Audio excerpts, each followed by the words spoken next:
The clerk.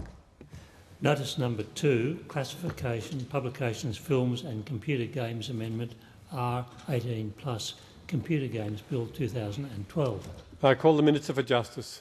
Deputy Speaker, I present the Classification, Publications, Films and Computer Games Amendment R18+, Computer Games Bill 2012 and the explanatory memorandum. Call the clerk. First reading, a bill for an act to amend the Classification, Publications, Films and Computer Games Act 1995 and for related purposes. Call the Justice Minister. Deputy Speaker, I move that this bill be now read a second time. I'm pleased to present to the House this bill that will introduce an R18+ category for computer games. This will bring the classification categories for computer games into line with existing categories used to classify films and make the Australian classification regime more consistent with international standards.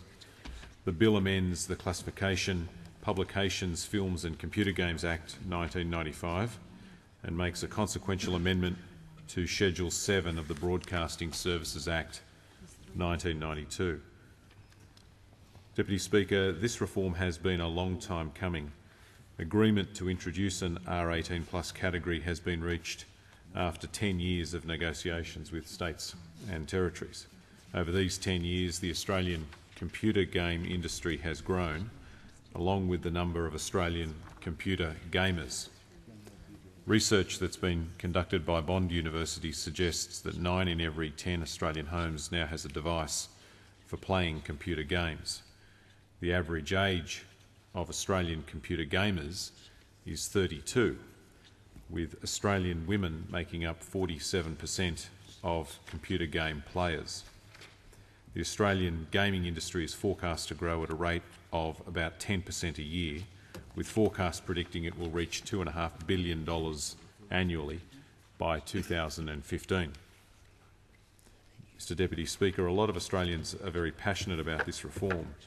When the Australian Attorney-General's Department released a discussion paper on the introduction of an R18+ classification category for computer games in 2009, they received 58,437 submissions in response.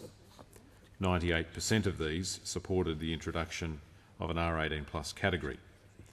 My predecessor in this portfolio, Minister O'Connor, pursued this issue throughout his time as Minister for Home Affairs and Justice.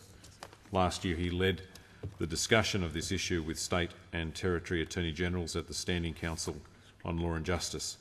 At their July meeting, the ministers decided to support this reform. This bill will implement the Commonwealth's obligations as part of this agreement, and state and territory jurisdictions will follow with their own legislation later this year. It is anticipated that the Act provided for in this bill will come into effect on the 1st of January next year. I commend the bill to the House.